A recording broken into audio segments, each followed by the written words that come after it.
It is Friday, August 27th, 2021.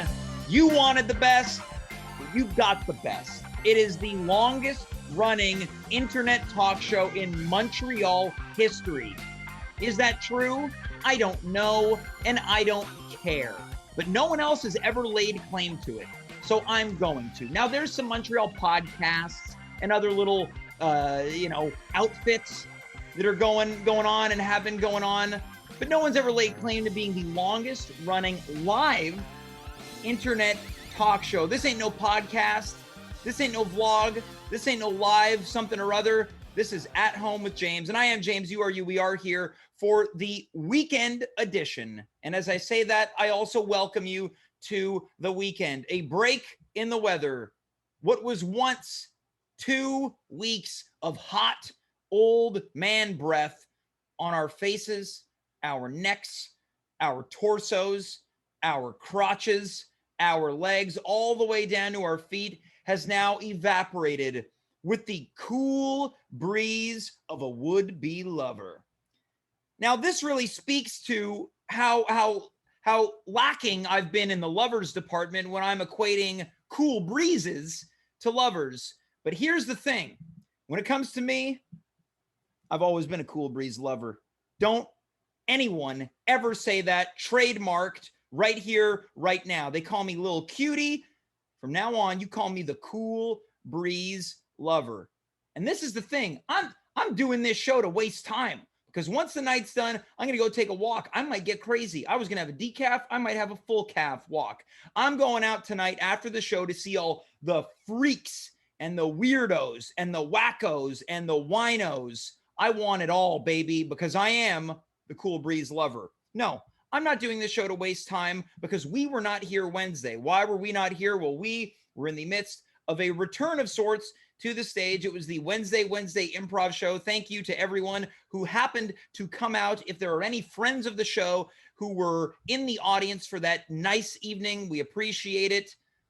And now we're back to where we once belonged. Everyone's talking about being excited to be in front of audiences again, but beyond audiences, they want to be at parties, at kissing events. They want to do it all. Where me, this is the only place I want to be. I thought I missed audiences, but what I really miss is sitting in front of my computer every Monday, Wednesday, and Friday to do my little routines to no laughter.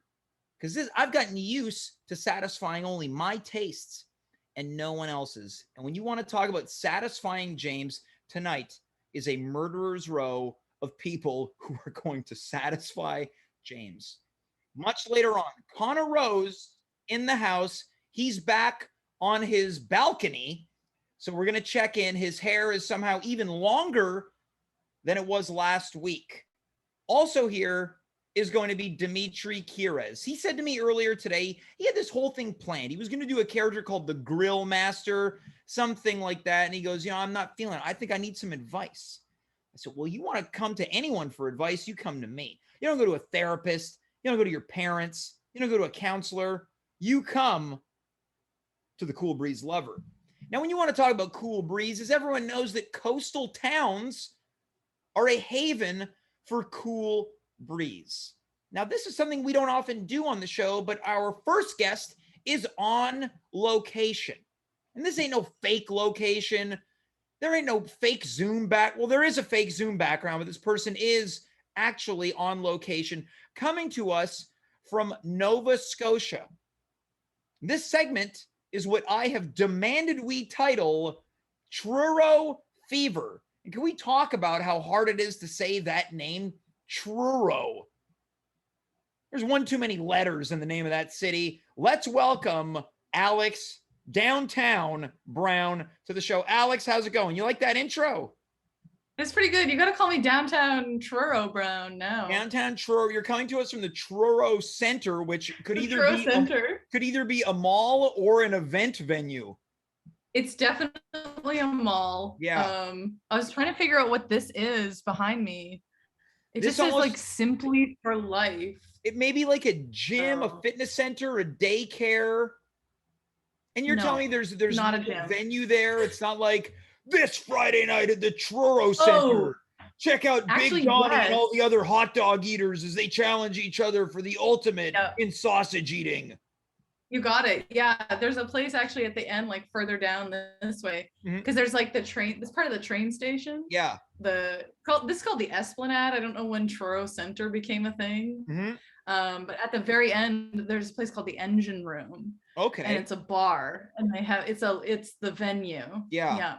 So, That's the Engine Center sounds like a place where many people have been touched without their approval. Yeah, of course. Yeah. And like I went a few times and like tried to get in like unsuccessfully when so the I was, Engine Center, the what was it called, the Engine Room? It was it a cool place? That's where all people wanted to be. Oh, absolutely. Yeah, that or Pizza Farm. Okay. Wow. An entire farm dedicated to pizzas. I want to talk about the Engine Room a little bit. Can you paint us a picture of what this place looked like? The tone, the mood, the feeling, the clientele, the stink. So I feel like a really good way is like, I want to describe the bathrooms. Yeah. And those are like a local stadium bathroom. Awesome. You know, with like just like a big mirror with like no like decor, just like it's got those little like things that like hold up the mirror because there's no like frame on it or anything. And just like big sinks. And then like the stalls are kind of like coming off the door, you know, off the hinges. Now are the floors piss covered? I'm in the women's bathroom, so I'm assuming the men's bathroom is piss covered. Again, the Engine Room, it's got to be, right? It's I haven't, you know, I'll next time I'm in there, I'll check out the men's bathroom. Yeah, I'm imagining like this bathroom. I'm imagining for anyone who has seen the 1989 classic No Holds Barred, starring Hulk Hogan. There is a bar that is featured in this, and it's just full of scum, slime buckets. This is the bar that swinging doors, urine troughs, people seeing other people's, and as they use in the film the term teeny tiny wangers. Right. You probably see a lot of those. A lot of commenting on the wieners. Yeah, definitely. Yeah. Again, like in the women's, so it's not so much. It's mostly in the women's. It's like, you know, like recently turned 19-year-old girls, you know, and like somewhere Andy Asaf's ears are ringing. Yeah, you would love it there.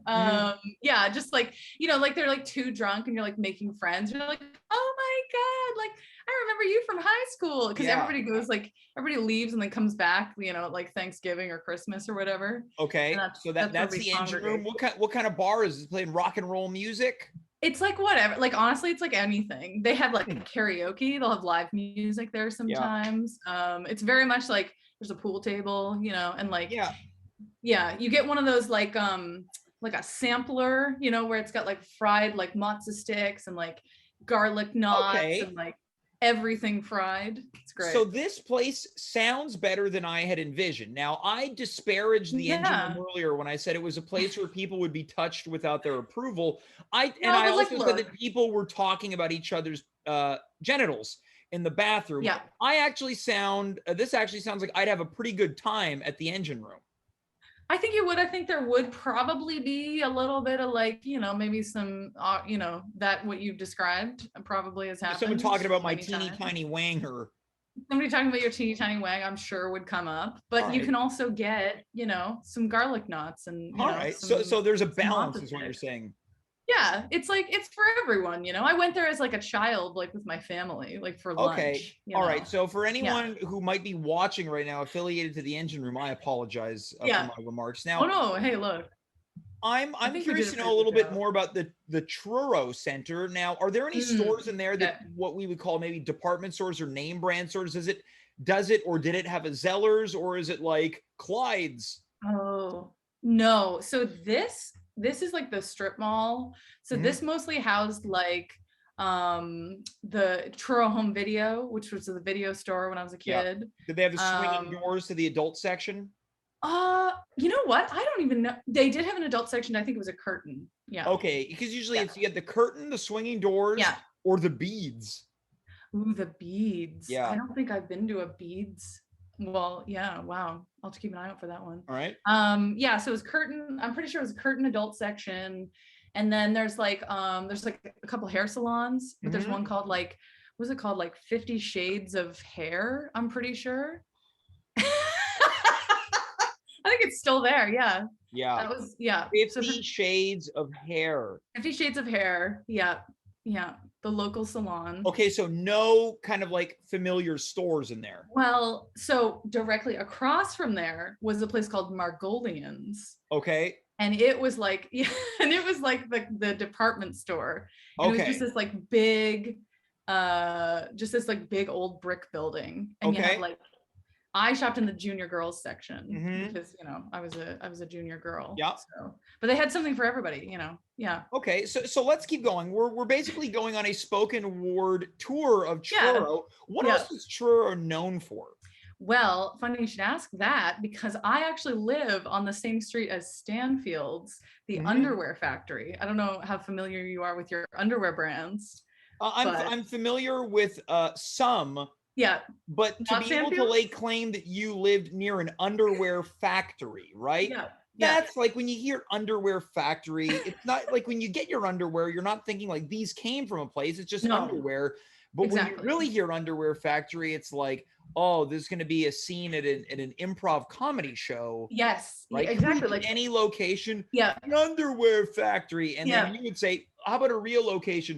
Whoa. I would say, hold on. Ontario. I live down the street from Sandfield's, the underwear factory. And this guy's from Brooklyn. Right. He's from Brooklyn. Well, yeah, of course. But he like, you know, moved to Brooklyn as like a young child, got the accent. Now take me through what it was like to live down the street from an underwear factory. For down the street, I'm baffled that an underwear factory can exist. I think it explains a lot about my personality. Yeah. So Stanfield's is actually, I'm pretty sure they were the ones who invented the wool underwear, which is the red long, you know, with the butt thing. Yeah. The butt flap. But I was talking to my parents about Stanfield's, as we do, you know, because we live on the same street. Sure. And my dad was telling me some lore about, you know, when he was a kid, because he grew up in this house. So he's a longtime underwear factory resident. Sure. And he was telling me there was a lot of thievery going on with people who worked at the factory. Underwear thievery. Wait, your dad worked at the underwear factory? No, he didn't work at the underwear factory, but he lived in this house, which is on the street. You know, with the underwear factory. So he had relatives and shit. But apparently what they would do is they would throw items out the windows of the factory and people on the ground would catch them and like collect the thieved goods. Okay, so this was kind of an operation. This was a real life panty raid.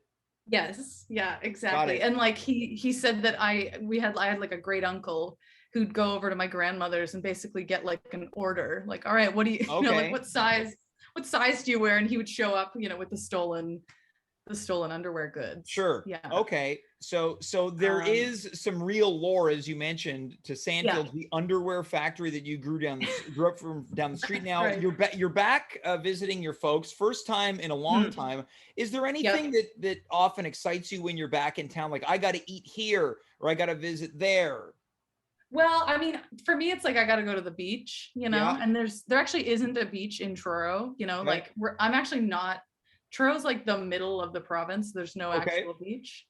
So, but that's a big one. And then there's this place called Louie's. It's like a used clothing store, and they get these just like giant bins. Okay. And you just dig through the clothes. I don't know how COVID safe that is anymore, but that would have been disgusting before COVID. Yeah, I mean, look, digging through a big rubber bin of clothes. No, like, oh look, it's a bunch of Sandfield underwear too. You take them out, and then the cops come in with evidence. Man, you get arrested for being an underwear thief. That all you're doing was digging through filth. Yeah, stolen goods. They weren't quite rubber bins. They were like, you know, they did them up nice. They were these sort of like shallow, like long wooden bins on like stilts. Because you got to be like, it sounds like you're talking about a clothes trough. Essentially a clothes trough. You know, my friends and I, we would go like in high school, and we had like a whole method, you know, where it was like you got to like put the pile up to the end of the bin, and then you kind of dig through and like, oh, that's a good shirt, you know, and like set it aside. I got some good stuff there. Yeah, I want to chat with young Alex for a second. You talked about junior girl, so we'll take it up a notch to teenager. What was young Alex like in Truro? You're digging through clothes. Funny you should ask that. I actually have let me see if I can. Okay, so again, this is on location. This is called how big is this photo?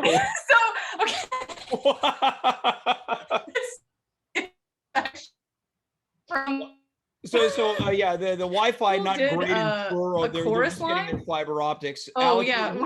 we missed a chunk of that. So yeah, you've got a giant life-size photo, but of just your face. Yeah. That's probably when I was about 17, 16. And yeah, so my high school was big into like the musicals, and we did a chorus line. And so I guess this was supposed to be like a headshot or something that we like used on stage. Yeah. Because I was that's a billboard. Yeah, it's essentially a billboard. And my mom, I came up to my like room that I'm staying in, and she had put it like on the pillows of the bed. Oh, nice. So I turned the light on, and it was just like, it was you. Yeah. That was like in like Godfather, instead of a horse head, it's your own head. That's exactly it. It was just as horrifying. Coming in from the chat right now, courtesy of friend of the show, Thomas Barnwell, quote, "Wow, nice photo." Can we see this? Can we see this photo again? Yeah, sure, of course. Yeah. Now, Alex, I must not be the first person to say this. There's an element of Molly Shannon to that photo, right? I could see it. I used to get Molly Ringwald a lot. Well, because of the hair, I assume. Yeah. Yeah, that one. Now you've got straight hair in that photo. I used to straighten my hair in high school. What were you listening to, 17-year-old Alex? Oh boy. Or were you listening to a bit of? Well, that was like 14. Come on. Okay, so like maybe at 17 it was you're all about going down in an earlier round, because Sugar were going down swinging. No, kind of. I was honestly like, I think it was more about like I was really into Metric. Remember that band? Yeah, Canadian. Sadly.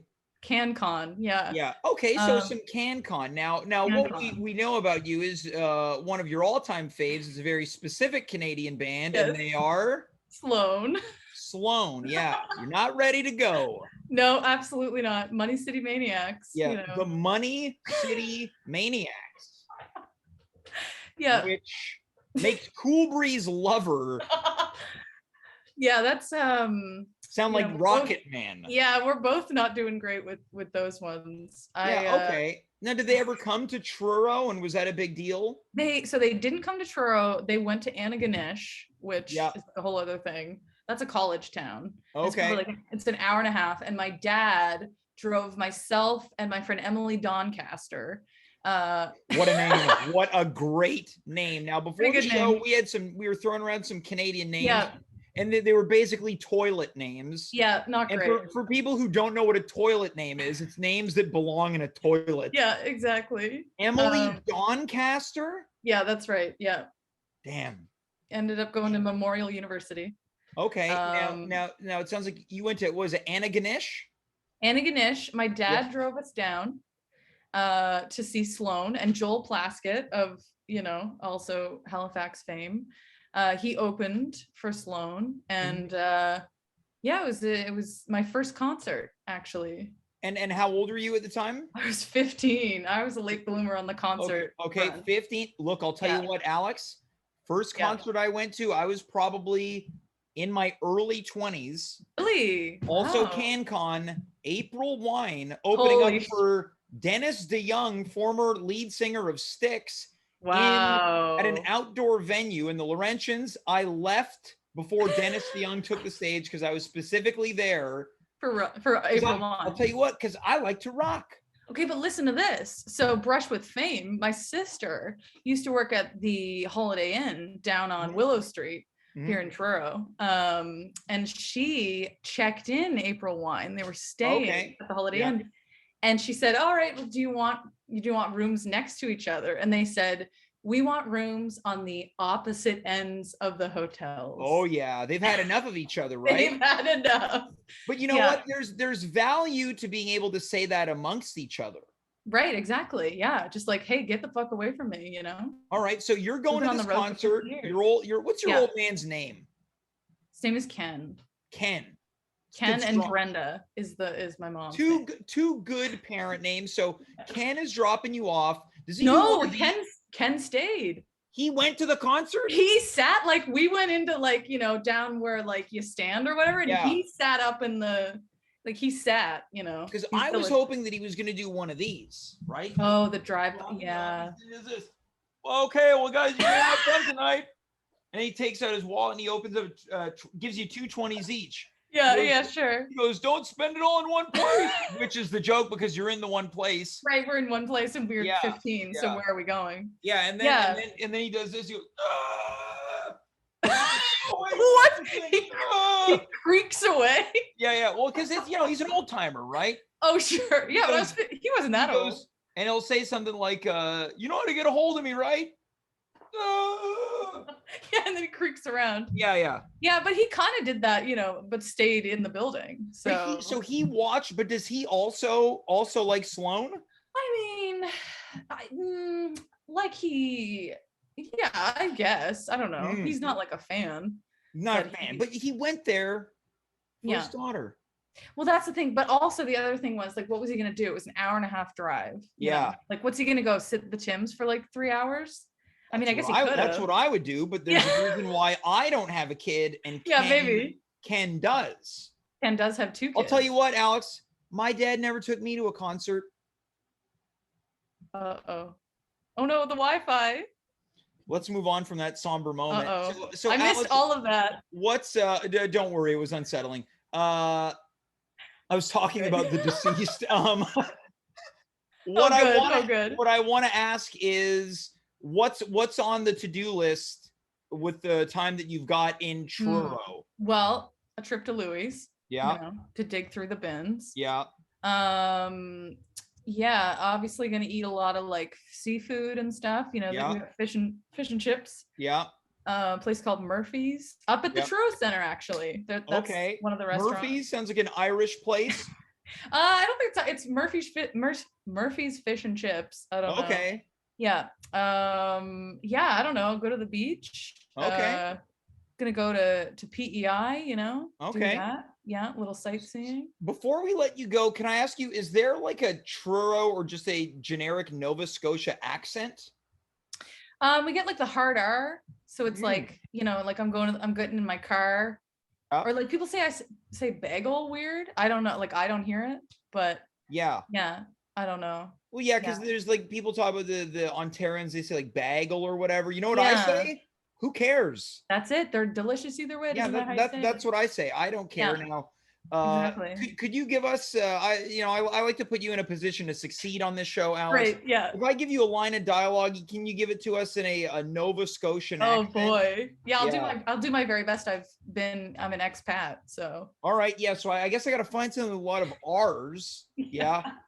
I guess it's like I'm gonna get in the car and drive down to Louis to dig through the bin to find the right stuff. Yeah, okay. I'm gonna hop in my car and head on down to Louis and get right in those bins and friggin' hope I find something good that I can wear to the engine room. All right, not my line, but better. No, but not my line. We also tend to not be good at like succinct, messaging. So look, I think you took my line of dialogue, you manufactured it, and you made it better, just like the great manufacturers of Sandfield's underwear factory located in Truro, Nova Scotia, right down the street from where Alex Downtown Brown grew up. Alex, thanks so much for being here tonight. I appreciate it. My pleasure. I'm always happy to be here. The pleasure is all mine. Wherever I am. Have a good rest of your trip. Thank you. Bye. That's Alex Brown. There's no one. And there's no hyperbolic flair to what I'm saying. There's no one who says bye quite like Alex Brown. You really feel it. Everyone else is like, bye. Hers is bye. It's like she knows a secret about you. There's something sadistic about it. Bye. Anyways, We're going to be moving on with this program in just a matter of moments. As I mentioned, he's here as he is every Friday, a tireless employee on the At Home with James production crew. Apparently, he needs some help tonight. Let's welcome him in. It is Dimitri Kyres. Dimitri, how's it going? Oh boy, good buddy. How's everything with you? You know what? I'm having a good week despite the weather. I'm very happy with the way that the show is going tonight. You and I both know, Dimitri, you can tell when I'm going through the motions. The fact that I did that little character of Ken Brown speaks to the volume of how much fun I'm having tonight. Well, the weather is changing. It's getting brisker, and I think you can notice it. And I can notice it with you because you get quite ornery in the heat. And I know when fall rolls around, we get a very different James. Yeah, you're getting the cool breeze lover. Oh yeah, I forgot that's your new nickname. See, Dimitri, you've been here. You're trying to get me to have this. How quick can I just say did all these people drop this hot vax summer crap? Yeah, it's over. I was the first one to predict that it would be the hot vax fall. Oh really? All this hot vax summer crap. I agree with you. If people want to perform oral sex on someone, they're not waiting for one specific season, right? You like that? That was a hot take. Yeah, I think people are hornier than ever right now. Now, you think? Yeah. No, I think it kind of blew over because summer was almost too hot to do anything. Sure. I'll tell you right now. Who could have foreseen a hot summer in Montreal? It was too hot this summer. And I would go so far to say too hot to do sex. Too hot to trot now, baby. That's what I think. Hey, James, I got problems. I need some advice. Okay, what do you mean problems? Well, okay, so obviously COVID is, look, it's up and down, obviously. Fourth wave. We're in a fourth wave, but with that being said, you just had an improv show on Wednesday. Mm-hmm. People are going back to work, sort of. Life is returning, though not as before, but returning in a new form and coming, basically we're getting back to normal, I guess, sort of, right? Well, and can I just say this in the name of normality too? I am compelled to check in with a chat right now. Friend of the show, Jay Voorhees 88. I guess this is in relation to lovemaking. Quote, too hot to do it. That's what my wife says. Then she says too cold in the winter. I can't win. So that's what I'm saying. This fall time season is where it's at. Well, after you give me advice, maybe you can give Jay Voorhees some advice. And look, coming in from your boy Vance Gillis, Dimitri's glasses hanging low on the bridge of his nose. I think it's because you're troubled right now. So Dimitri, continue. So with that said, people are getting back into the groove of things. I'm looking for purpose. Ultimately, the world that I used to belong to is no more, and I'm looking for something brand new, something that I can identify with. So I looked long and hard, and I said that I want to be an active person, so I started running marathons, James. Oh, I didn't know this about you. That's awesome. Yeah. It's a completely new venture. I'm throwing myself at it, and I'm having some pretty big problems with it right now, and I can honestly use some advice of yours. I'll tell you this right now. You're not the only person having problems. Again, coming in from the chat, Jay Voorhees, my wife overheard you read it, and now she's mad at me. Looks like I'll have to wait even longer. All right, Dimitri, let's cut back to you. So I'm not only creating problems, I'm going to be fixing problems starting with you. So, okay, you're doing this running, you're getting fit, you're having fun. What else? No. No. Here, I'm standing outside. Hold on. Just let me change it. Oh. Yeah.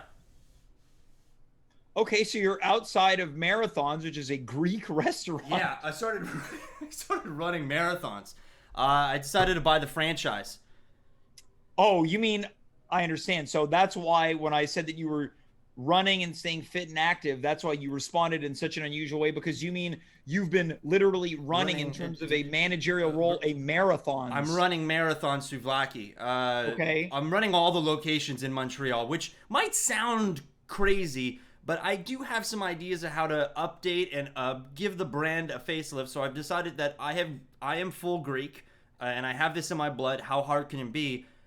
It's hard, and I need some advice. I'm putting a menu together, James. I sent it to you, and I figured that we can go over it really quick. I just want some gut feedback from you. Again, I'm looking. Okay. You can open it right now. I've sent it to you, and I'll bring it up. I'm getting a Yeah, I'm getting some production notes from Devin, who is our production assistant. Oh, good, you got it. Apparently getting drunk tonight for the first time in years. He's drinking his dad's wine cooler. Mm-hmm. Okay, so he sent me. Okay, so this is opened. All right. Yeah. So do you have it open now? So I do. Yeah. Okay. So I just wanted to go over this with you. I wanted to see if you have any feelings or anything regarding this. I don't know. I just want to get your opinion, basically. So, all right, so you put together a menu. I wasn't aware that marathons needed any type of menu refurbishing, but okay. Well, that's part of the branding. I want to give this an uplifting new tone, a new joyous kind of feeling. Because honestly, let's be honest with ourselves. When was the last time that you went to a marathon? I would say that it's probably been about 3 years. I did go to Casa Grec a couple weeks ago. As a #1 competitor, those guys. Right. I'd give them the evil eye if I could. Right. The Mati. The Mati. What was the Irish one called? I don't believe there was Wasn't one. There's the Malocchio, which is the it. Irish one, but we discovered on our Friday the 13th episode that the Greek evil eye is the Mati. The Mati, which we've got plastered all over the place because when you're here, you are not cursed, which is kind of a thing that we're working on in terms of a catchphrase, which is not catching on right now. But anyway, let's go over this really, really quick. I just want to get some opinions from you. So far, I like this. The finest cuisine, marathon souvlaki, traditional Greek served fresh pasta, salad, and more. Yes. Okay, so let's go down. Let's start with the starters, and you can go ahead and just start reading these. Okay, so the starter, we've got fried calamar for $11. Delicious fried calamar caught recently and served delicious with side of sauce, olive oil, and napkins. Yeah. Well, I've never heard of anyone adding napkins to a menu because usually you just assume that they're going to be there. But I mean, I've been somewhere before where the napkins didn't come, and if I'm eating greasy calamars, James, I don't know what I'm going to do. And then I'm trying to holler at somebody. I just feel like I want to be transparent here. All right, so look, I think that there's nothing wrong with affirming to people that napkins are going to come with you when you want to, wipe your hands or your face down. Okay. So what I wanted on the menu, and it's nice napkins. Okay. Look, it's interesting. We'll move on to the next one. Olive oil with bread for $12. You get toasted bread from Greece with nice olive oil and salt. Yeah, so this is a classic dipping dish. We get nice, rich olive oil. And again, the bread's been toasted in Greece and we ship it over. It's fantastic. Well, I'm worried about kind of the freshness. If it's toasted in Greece, by the time it gets to Montreal, won't that when you cook something, it lasts longer. Now, when you say salt, do you mean like it's salted already or you're getting a salt shaker? I salt it. Oh, okay, so you're salting okay. I'll salt the bread for you. But do you mean you're just going to take a salt shaker and salt it? No, I do it in the kitchen, James. What's this accent? Sorry, it's my accent You're going at work. Greek. You're going Greek. Yeah, I have to put it on a little bit. Okay. We're going to go to spanakopita, Classic. which I've heard that some people refer to as spanakopita. No. This is fresh phyllo served with a side of cheese and spinach, olive oil, once again with napkin. It's a dirty fucking dish. So, it explodes everywhere. So I want to make sure that they know that they've got some support. All right. Well, okay. You know my opinion on the napkin. Again, it sounds delicious. We're going to move on. For $14, you get lemon soup. Egg lemon soup with rice, beans, fresh ground potatoes. Potatoes is misspelled. Spelled Poetatos. There's an E in there off the top that's unnecessary. So it also has lemon and pepper and olive oil. Yeah. Yeah. So it's a nice dish. It's a winter meal. In Greece, we call this the miracle soup. This heals. Yeah. It's a lot of eggs and a lot of lemon. And it's coming in from the chat right here from Jamie too. He's curious to know the bread doesn't come with a napkin. Does the bread come with it? No, because it's not messy enough.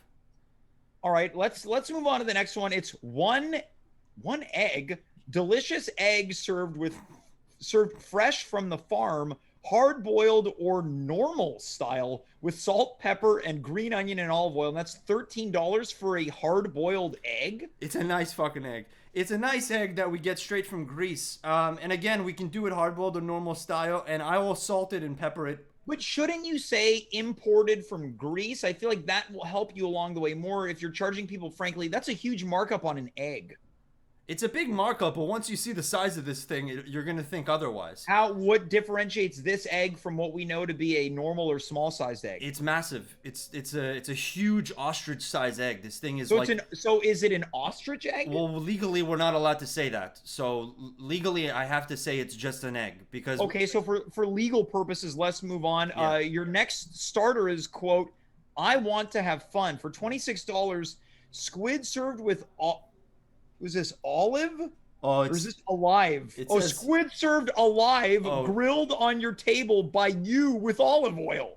So this is a nice thing for the kids where we give you the we give it to you. We give you the whole squid, and this is what kids in Greece, they do this for nothing. They do this for fun and for their nonas, for their yayas and their papus, which we say in Greece. And anyway, so you get the squid, and we give you a rock, and you smash the squid on it to release the slime, and then you can dice it and then grill it yourself, and it's fantastic with olive oil. Coming in from Jay Voorhees about this specific dish. Yeah. Well, I don't like that. I have a better chance with my wife than I have at ever trying that live squid. Well, to Jay, I appreciate the criticism. I encourage you to come in 2 marathons once we open on November 13th, and I encourage you to come in. Take your wife on a date, and who knows, squid is a aphrodisiac. It could happen for you. Come try us out. I encourage you to come in. Coming in from the chat, quote, she is furious. All right, so Dimitri, look, I don't think there's a problem with having that immersive cooking experience. What my concern is for the kids. So you've got live kids basically butchering a squid and then cooking it on a scalding rock. The rock isn't scalding. You completely misunderstood the concept. The rock I think I understand what you're saying, and I'm afraid of what I believe to understand now. Yes, the rock is cold, and the rock is a tool to get the slime off the squid. Also to kill the squid.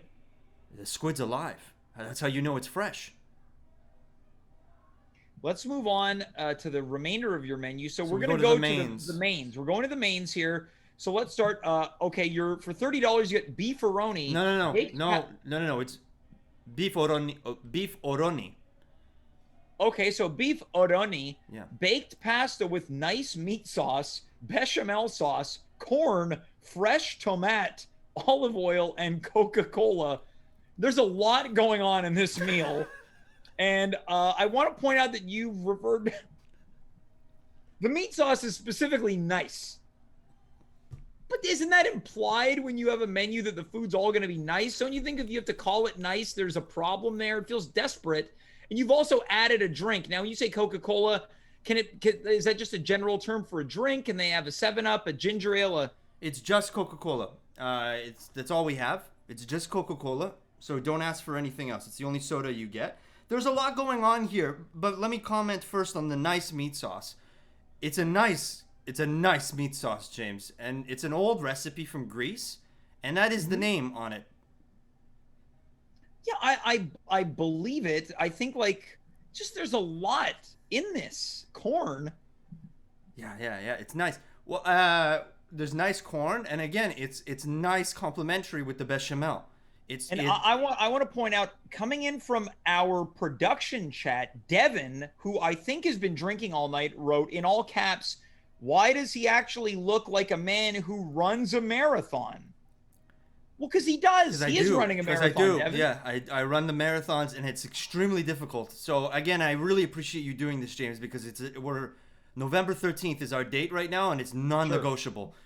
Now, I want to quickly say, I want to thank Jay Voorhees for watching. He's saying he's got to check out because his wife wants to talk, and then in parentheses, send help. So, Jay Voorhees, thanks for watching tonight. Dimitri, I'm worried that this segment has, affected a marriage, but maybe the rest of the menu will affect everyone else's relationship in a positive way. We're moving on for $32. It's the mayonnaise Mademoiselle On the menu, it reads, "This ain't your grandma's tuna melt. Cream cheese, fresh Greek tuna, grease bread, olive oil, mayo, mustard, pepper, once again, napkins." Now, when you say grease bread, do you mean It's from the Greek? bread that it's from Greece. We toasted it beforehand, and it comes in. It's the same bread. It's the same bread. I don't love the term grease bread because I think what people think of is greasy. But it's an A in Greece, and there's 2 E in the country. Yeah, I'm aware, but I'm saying that I think what it sounds like is it sounds dirty. Yeah, grease bread. But luckily, you've got napkins back on the. And the napkins are back there. Are napkins not included on the beefaroni? No, it's not a messy dish. This one comes with fork and knife for the beefaroni. This mayonnaise mademoiselle comes with hands. We don't give you cutlery. But if it's a tuna melt, why don't you put the name tuna in the name? Well, it's an elevated tuna melt, and that's why it's $32 because I'm elevating it, and I can't call a $32 tuna melt. I gotta call it something fun. I never said to call it a tuna melt. I said maybe put tuna melt in the name. No, tuna. Just tuna. You could maybe include the word tuna in the name. Yeah. Let's move on to the next dish. This one's got a very interesting name. For $33, it's the thick stuffed mess. Yeah. Gourmet calzone that features gorgonzola cheese, asparagus, bacon, black pepper, sea salt, pepperoni, once again, corn, ham, beans. You've added another comma, but without anything that follows. We keep adding. What? Sorry, it's the stress of the job. It's the stress. It's the stress of the job, James. Yeah. I'm having a hard time about it. Yeah, I understand, right? Look, this one doesn't sound that bad. I don't mind the thick stuffed mess. There's a lot going on. I just think what I'm seeing right now is that the menu can be refined a little bit. Yeah, I know. We added a comma because we don't know when we're gonna stop. So you're gonna keep adding more stuff to it? I don't know.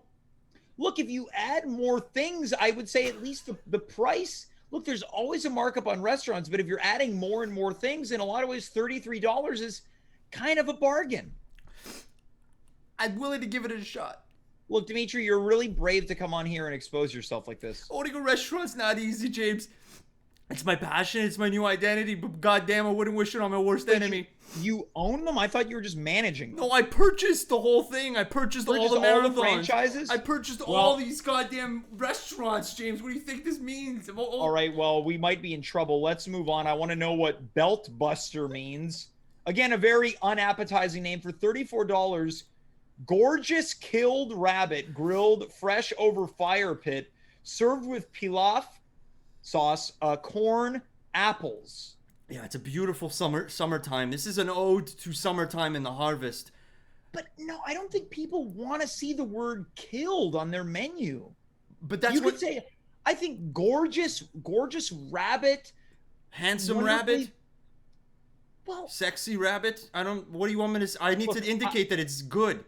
Yeah, but I think you could just say gorgeous rabbit or delicious rabbit. You've got gorgeous killed rabbit. Well, I want to indicate that we did it. I think it's implied, right? I suppose so. You're right. Sorry. I called you in for advice. I'm going to start taking the advice, James. Look, I'll take out the killed. This is one of the more reasonable meals. I just think the wording is just really off-putting. Yeah, you're right. Well, it's rustic is kind of what I wanted. I really want to change marathons into more of a rustic establishment. Sure. Okay, well, I think you can do that. And look, again, you don't have to take my advice. We're going to move on to the next one. $32, you've got Seventh Heaven chicken bruschetta with deep cream sauce, rice, potato, you've misspelled potato, garlic sauce, clotted cream, maple syrup, green sauce. There's a lot of vagueness in this item, which is probably your most traditional Greek meal up to this point. Yeah. Can I understand why you said bruschetta and not bruschette? It's similar. It's similar to the tuna melt. That you walk into marathons and you expect the bruschette. The chicken bruschette it's a staple of any marathons. I want to elevate the identity by calling it a bruschetta, which is the issue is it sounds Italian. It sounds too Italian. Well, I never said too Italian. Okay, well, I mean, we can call it something else. Do you have? Why do you have not an bruschetta? idea? What about traditional chicken bruschetta served with rice, potatoes, a side of tzatziki sauce, and napkin? Sounds like the old menu, James. All right, okay, fair enough. Look, you're trying to make it your own. I think the sauces are also a little vague too, and I'm not quite sure that maple syrup is necessary. But again, that's just me. Okay, well, we'll try. I wouldn't eat it like this. I'd say I don't need the maple syrup. You wouldn't eat this? Well, I wouldn't eat it like this. Okay. Sorry. Okay, well, all understood. I'm gonna. And let's keep working on that spelling of potato. We're gonna move on to Mount Olympus. Oh yeah, this is exciting. Yeah. Hero meat spinner at your table for your pleasure, served with infinite fresh grease pita, white sauce, green sauce, and napkins. This one doesn't sound that bad, but this time around you said grease pita, not grease bread. Are we talking about two different things? Yeah, the when before it was thick, really thick cuts of bread, like this big. Now, I was imagining that you were talking about pita this whole time. No. Isn't that what people want when they have Greek? Well, originally we had the bread for the dip, and you need a big, thick experience to get the moisture from the olive oil. Okay, this one I noticed does come with napkins. This one, I want 100% you need napkins for this, James. So this is, if you understood correctly, you have the big spinner, and it comes to your like the squid experience. It comes to your table, and you shave it yourself, but you gotta eat the whole thing. Yeah. Now, well, coming in from the chat right here, we've got a couple items. Once again, we've got from our friend Jamie to quote, "I haven't seen a single mention of tzatziki." Yeah, we don't have it. Huh. Okay. Coming in from your boy Vance Gillis, quote, "The gorgeous killed rabbit is too expensive." Now, Dimitri, the gorgeous killed rabbit, comes in $34, Vance, for fresh. Right. It's fresh rabbit, Vance. Yeah. Okay. Now, this one comes in from Thomas Barnwell, quote, "I went to high school with chicken bruschetti." But we might have someone might feel their name is being used. And then finally, from Real Sid Rock, this is a very, very explicit opinion, so I'm going to clean this up a little bit. Who the bleep are you to tell me when I do or don't need napkins? Who am I? Sid, I don't understand the violence. I'm simply trying to give you a service of telling you like it's an elevated dining experience when you're supposed to use the main fork and the soup spoon. I'm taking the same concept and I'm applying it to napkins. So I drop the napkins with the dish and I say, this is a dish best paired with napkins. Is that clear? Let's move on to the next item. We've got Schwartz smoked meat sandwich. You can't beat the greats. So we made room for $35 you get pay the Uber Eats. Fresh famous Montreal smoked meat sandwich served with French fries, cherry sodam, and pickle. Cherry misspelled, soda misspelled, because there's an M added to soda, unnecessary. Jesus. So there's an M in soda and an R missing from cherry. The problem with this is $35. It is less expensive to go to Schwartz. It's less expensive to go to Schwartz, but you're getting Schwartz at a Greek restaurant when otherwise you didn't anticipate there to be a Schwartz sandwich on the menu.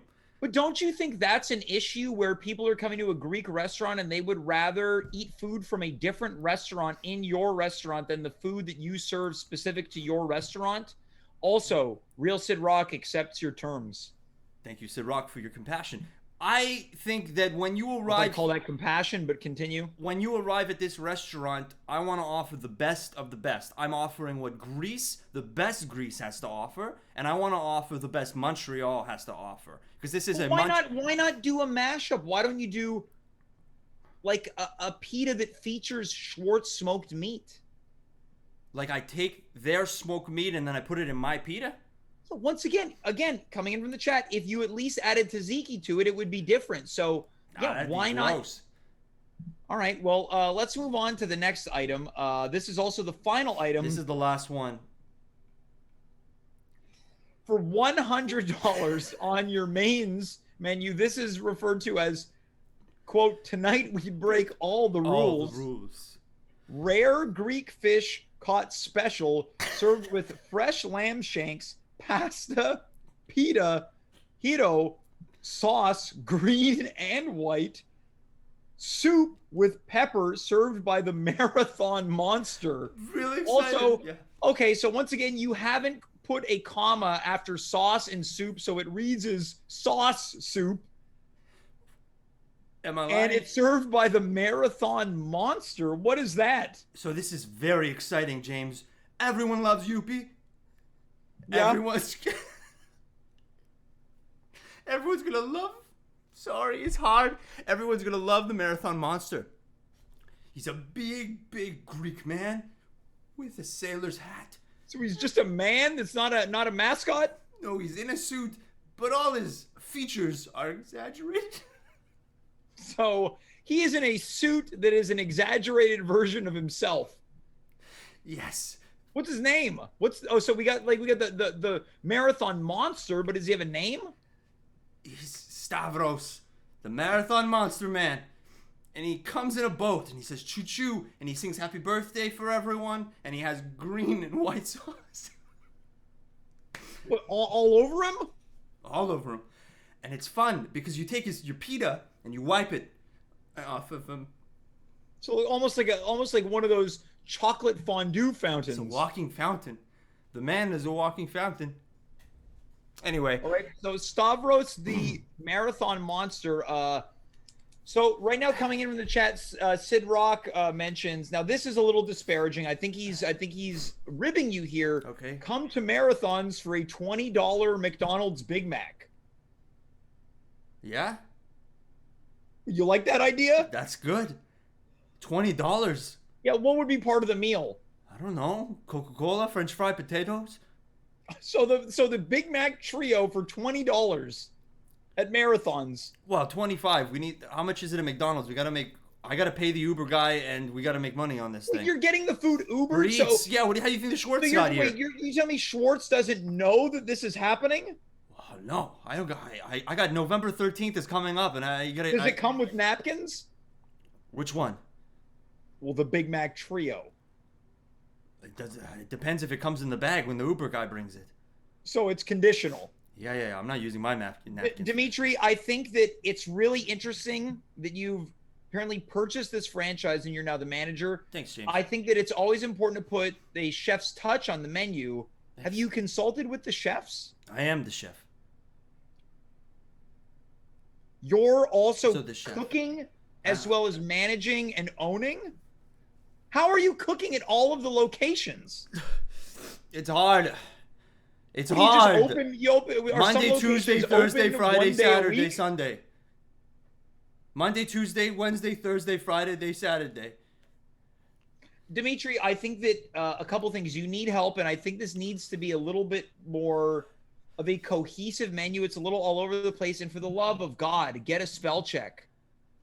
Okay. It's not right that you've misspelled potato multiple times. It's hard. It's a hard word to spell. It's hard to own restaurants, but I appreciate your advice, James. I'm gonna get going. I gotta get inside. Lunch rush or dinner? What time is it? Anyway, it's 10 o'clock at night. Your dinner rush is now? What is it, because they've been waiting for dinner since 6? Well, yeah, it's on right. The people are inside, and I ran out to come get your advice. Well, Dimitri, look, I really wish you the best of luck with this, despite the fact that me wishing you luck will generate no luck. Well, I appreciate it, James. I really, really do. Well, Dimitri, good luck. How do you say good luck in Greek? It's Kariestesi.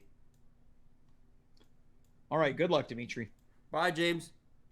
That was Dimitri Kyres, folks. We are going to be back this coming Monday night. And guess what? There's a show on Wednesday as well as Friday. Next week, back to a 3-night schedule spelled SSSHHHDOOUL. Let's welcome our final guest of the night. Last week, he made his long-awaited and triumphant return. We learned a lot about his marriage, which for some is normal, for others, myself included, a little bit on the rocks. We found out that he's recovering from catching COVID for a second time after taking absolutely no precaution whatsoever. We're hoping for the best. Right now, here he comes. It is Conor Rose. Conor, welcome to the weekend. How's it going, buddy? Hey, James. How's it going? I'm doing really well. It's good to see you. How you feeling? I'm a little chilly, actually. Yeah, it's a little cold out. I can tell you're back on the porch, which is generally speaking your place to be. Yeah. Yeah. So this it's must not mean Wednesday that or Saturday.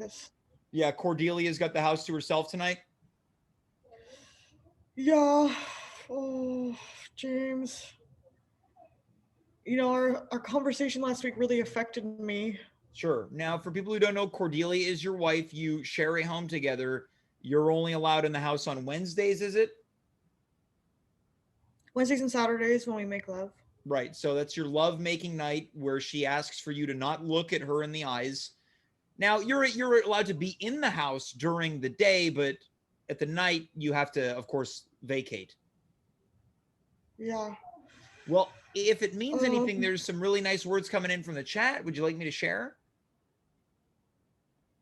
Yeah, that would really be nice. Yeah, we've got, quote, yeah, Conor rocks. We've got Conor with a person holding a heart emoji. And then once again, Sid Rock is referred to as the main event of tonight. Right? Pretty cool, right? Thanks, everybody. Really appreciate that. It's really cool. It's nice when people appreciate you. Yeah, Conor. Yeah. James, I after speaking with you, I did what you asked and I looked up the word cuck. Oh, right. Yeah. Well, I suggested that you look it up. Yeah. So the Oxford Dictionary defines cuck as a weak or servile man, often used as a contemptuous term for a man with a moderate or progressive political views. Mm-hmm. And that can only be me because I don't really have any political views besides the fact that I just think that everyone should get along. Right. And I wish that was the case. So you won't be voting in the upcoming but election? Then there's a second definition. What? You won't be voting in the upcoming election then? Oh, sure, yeah, I'll vote. All right. Yeah, that part wasn't really related to you. The part about a political stance. No, and then I saw the second definition. All right, would you like to read it? Which is, yeah. It's a man whose wife is sexually unfaithful. And after thinking about it more and hearing your opinions, I told myself I wasn't going to cry. You can cry. It's already, Dimitri cried a lot. Right? And you really like Dimitri, right? Yeah, I really do. All right, so you saw him cry. Well, I guess the question is, do you feel like Cordelia is being sexually unfaithful to you? I think she is, James. All right. Do you know with who? Well, with her cousin, Rolf. Right. Now, for people who don't know, Rolf is someone that Cordelia has told you is her cousin. Yeah. I did some investigating, James. Okay. And he's not her cousin. Right. Okay. So I didn't want to say it last week. That was my concern. I feel like she was using that as a mechanism to fool you. So you did a bit of underground investigation. That's so cool, Conor. You think so, James? I know so. Yeah, it's true. So anyways, Conor Rose, decided I was gonna confront. Private Eye.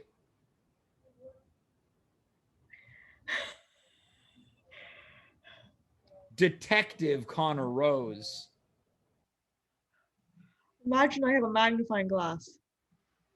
Yeah. Awesome.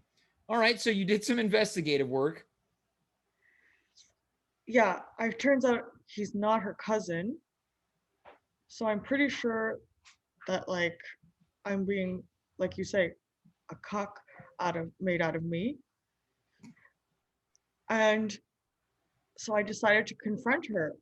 Okay, but hold on. How did you do the investigative research to confirm that Rolf isn't her cousin? Well, so Cordelia's been at this cottage with Rolf and other people. And so I went looking through her things, and I found an essay from her fifth grade English class. And on the title of the essay was, "Damn, I wish I had cousins." And it's a whole essay about how she doesn't have cousins. All right, so you went looking through her stuff. You found this.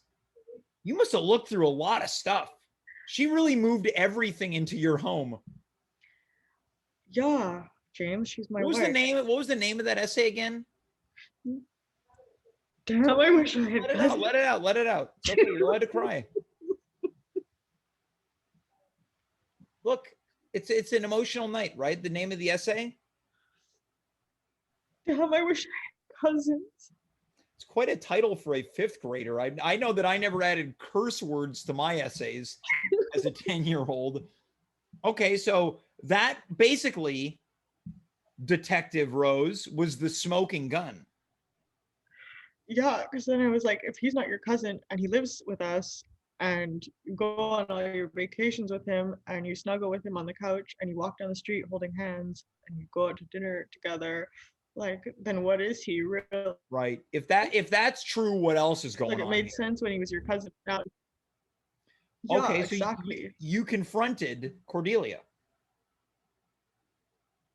Well, I tried to. So she came home from the cottage a bit early. She got Mhm. here today, this afternoon. And I was like all ready to do it. I was like, "Cordelia, we have to talk." And she was like so upset. And I was like, "What's wrong?" And she's like, none of my jeans fit. She's like, I guess she like gained a bit of weight over the summer and like none of her jeans were fitting. And then she like started getting really nauseous and like went right to the bathroom and like started like puking. So I was like, Mhm. I mean, she's still my wife, James. So I like had to take care of Yeah. her, right? Like, so I was like, "Oh, honey, like I'm so sad. Like, what's wrong? Like, what can I do? Can I get you a washcloth? Can I hold your hair?" And she was like, "Stop, Connor. Like, leave me alone. Go to your porch." So that's where we're at now. So she's like too sick. I can't even confront her. You've been so what time was this at? This is this afternoon at like 4 p.m. So you've been out on the porch since 4 o'clock p.m. Okay. Well, I want to backtrack here. So you mentioned that she was upset because none of her jeans fit, and you're saying that you think she's put on a bit of. Do you think that that's true? Has she put on a bit of weight? Yeah, I mean, I love her no matter what size she is, but Yeah, of course. she's gotten a little like, She just put on some weight. she's got a little chunky around the midsection, And then you said she was feeling nauseous and threw up. Yeah, I think like she must have eaten something bad on the weekend or Yeah. Now, so she ate something bad on the weekend. It is now Friday and it's finally coming up. Yeah, where did she eat? Did she eat at marathons? Hey, I was gonna say, James, you and I should go to marathon together to support Dimitri. Yeah, we should support Dimitri. I think we can support him in a variety of other ways that don't include eating off of his menu. Although I could use a napkin. I don't know, I really like Schwartz smoked meat. Yeah, how about we go to Schwartz? James, we're trying to support our friend. Okay, look, Connor, you're right. In the interest of supporting friends, I'd like to support you in this moment. That's Now, what you're good at, James. Okay, so I feel like it might be time for you to do some more detective work, and there's a reason for that. Okay. Now, have you and Cordelia been, intimate? Have you been having your lovemaking nights the past few weeks? Not while I had COVID. and she's been away a lot. When was the last time that you guys, spent time with each other in that special way? Probably about a month ago. Month ago, okay. Right. Are you thinking about it? Yeah. Probably brings back a lot of good memories. It was so long ago that all you've got now is the memories. It's great memories. Being married has its upsides, let me tell you, James. Yeah, I mean, look at me. I'm not married, right? You're what? I'm not married. No. Poor you. Now, do you remember when I was saying it might be time for you to do some investigative work? Yeah, tell me. Now, I want to try to map something out for you, and I want to see if you can kind of crack the code, so to speak. All right. It's been almost a month, if not a month, since you and Cordelia were together. Now she's been going out of town, not with you, with Rolf, who you have basically uncovered has been together with Cordelia, right? Can't believe it. It just makes me so angry. And sometimes when people are together in a certain way, and perhaps certain precautions aren't taken, sometimes some physical growth occurs that also creates some nausea. So if I were to map that out, what does that sound like, Connor? It's like a tapeworm or something. No, not a tapeworm.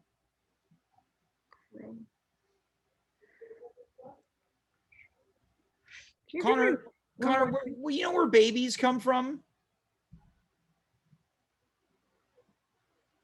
James. Connor. Am I going to be a father? I mean, I've always wanted a little Connor to play with. Maybe a stepfather.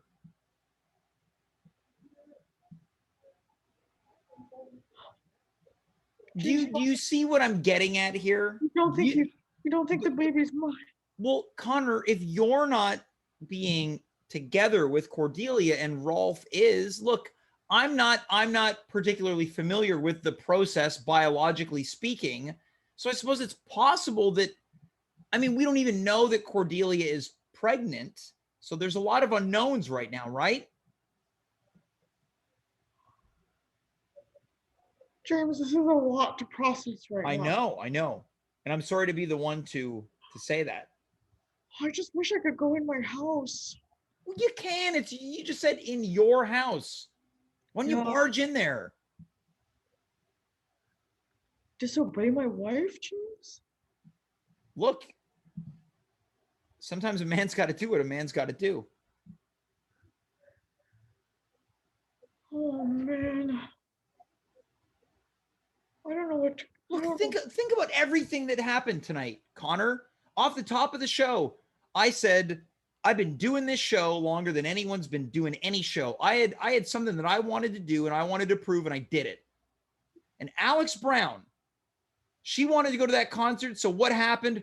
Her dad, Ken, took her there. He knew what he had to do. Dimitri Kyres, for lack of better judgment, took over the Marathons franchise. He did what he had to do. So, Connor, are you going to be like me and Dimitri and Ken? And Alex Brown, she's so beautiful. See, now this says something, Connor. You got a wife in your home right now. Yeah, don't tell her I said that. I've never met Cordelia, and frankly, I'm not sure that I want to. But it says a lot that you're talking about the beauty of another. When I'm about to become a father. Maybe. Yeah. Oh, James. Yeah, to answer your question. Yeah, I'm going to do what I have to do. What are you going to do? I'm gonna go into my own house. Mm-hmm. And I'm gonna go to my wife and I'm gonna say, honey, are you feeling better? And then she'll probably say, Connor, what are you doing in here? Sure. And I'll say, honey, I think we need to talk about some things. And then she'll say, Connor, and then she'll probably slap me, and then I'll have to like run out. But no, I'll keep going. Has she slapped you before?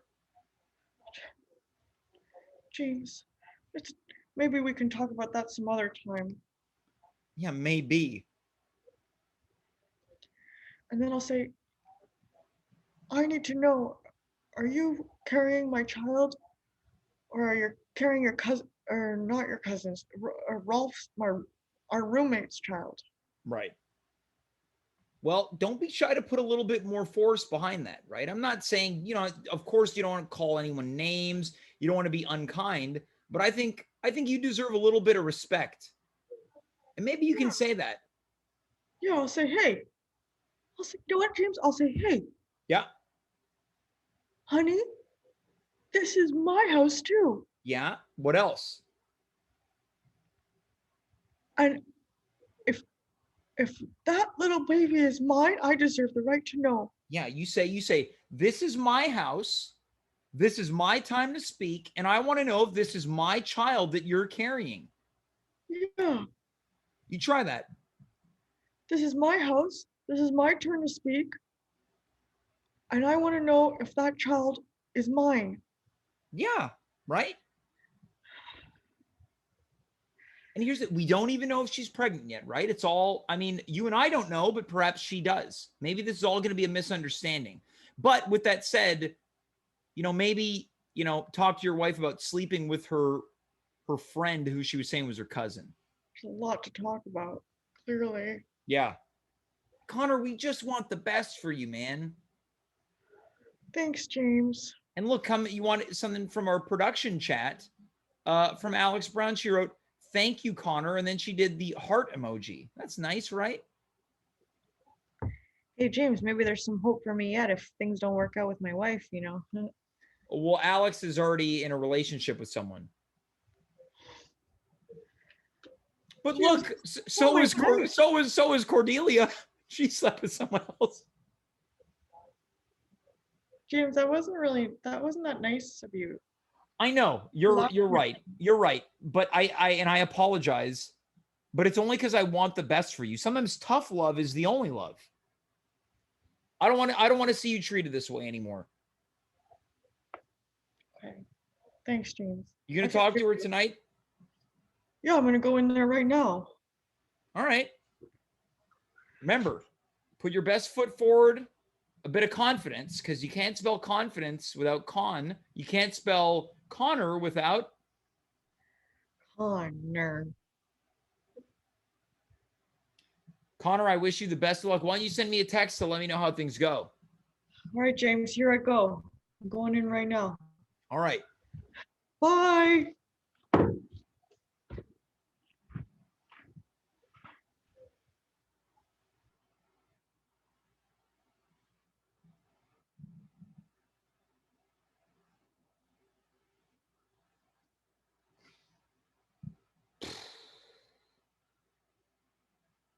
Was that guy wearing pants or anything? Oh, it's really tough to confront someone when you don't have bottoms on. Folks, that's our show tonight. It is the end of the line. Thank you for riding the STM. The M stands for McGee. This has been another edition of At Home with James. I want to thank, of course, Conor Rose, Dimitri Kyres, and Alex Brown for being here. Just two fantastic episodes this week. Thank you so much to our chat room, a real lively chat. And dare I say, I was very engaged with them. If you're watching for the first time, come on back next week, Monday, 9 p.m. Eastern Standard Time. Until then, have yourself a nice weekend with the nice weather. I am James. You are you. We were here. Good night, goodbye, farewell, and of course, be well.